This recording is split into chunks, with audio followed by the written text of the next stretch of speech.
కర్నూలు జిల్లా ఆలూరులో ఘోర ప్రమాదం జరిగింది.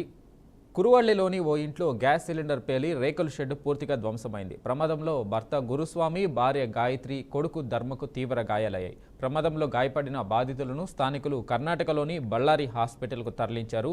ఆలూరు టీడీపీ యువనేత గిరి మల్లేష్ గౌడ్ ప్రమాదంపై స్పందించారు. బాధిత కుటుంబానికి ప్రభుత్వం అండగా ఉంటుందని ధైర్యం చెప్పారు.